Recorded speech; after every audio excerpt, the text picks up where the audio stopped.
they had on the broadcast last night, Eric Francis was talking and asked Markstrom about what's going on. He basically says, I don't read anything. I don't pay attention.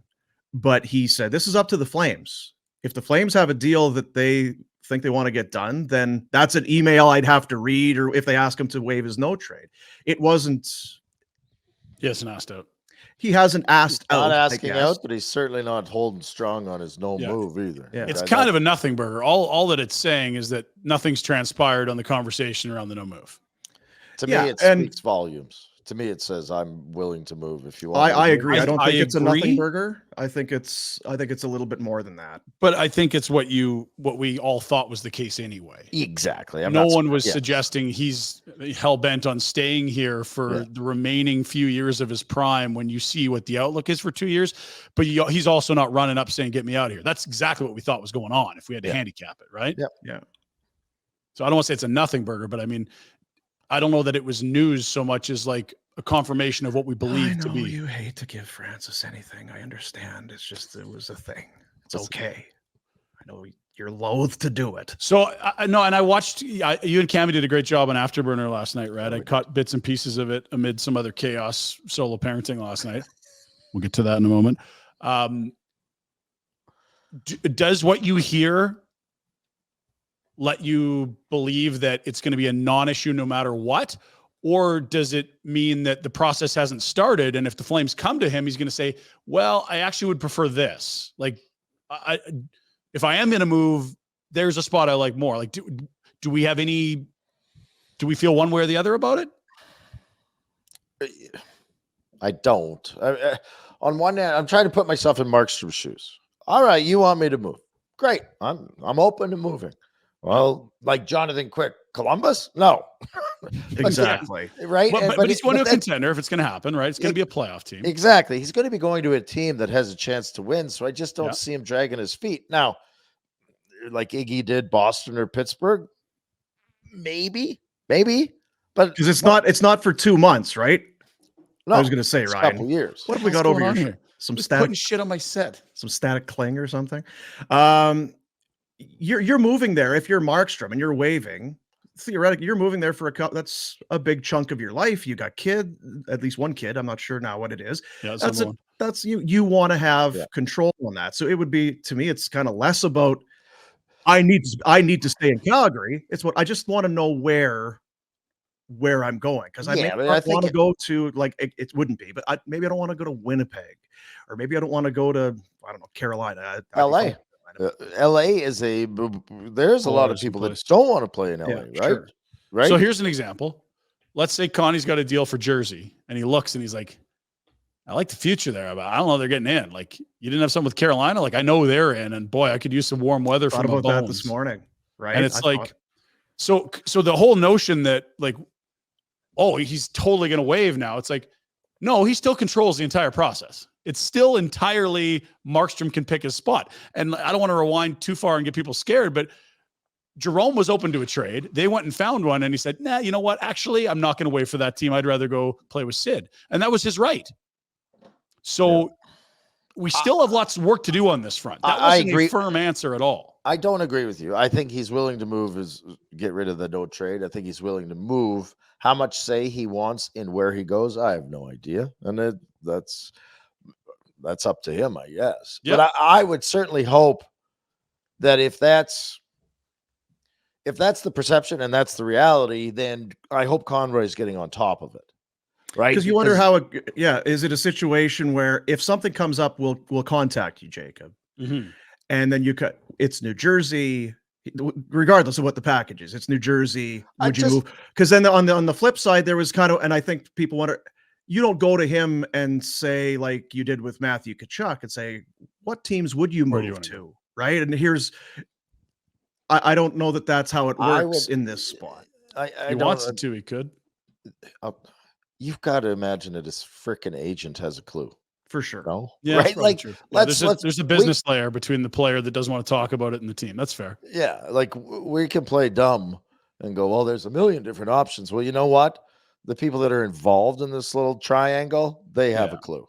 Yeah. They have a clue. And it's as easy as go through who are the 16 teams you think that are making it, and who has an obvious need for a goalie that they would pay major assets to get him, because that's the only way the Flames are moving him, is if they get something that blows their doors off. And we've identified the 4 teams that are those teams. I think most teams in playoff positioning are comfy with their goaltending.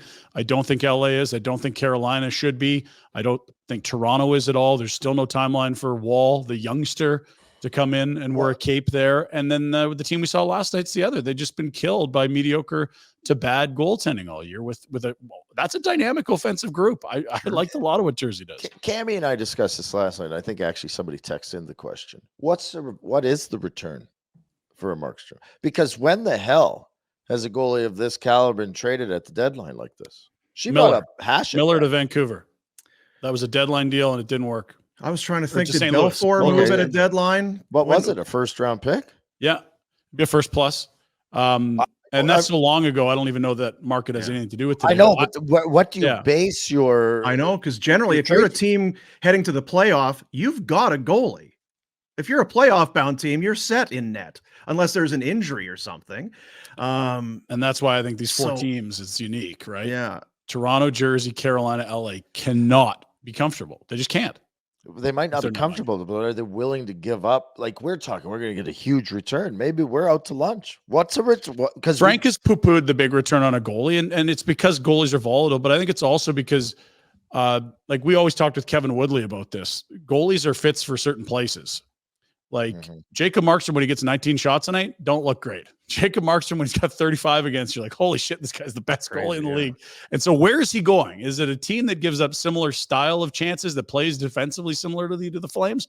Or is it a totally different setup? And if that's the case, teams are going to be a little more like, I don't know, because you've seen good goalies struggle in certain places and play really well in others. So what teams, when you say 4, just trot those out again, just Carolina, Jersey, LA, Toronto.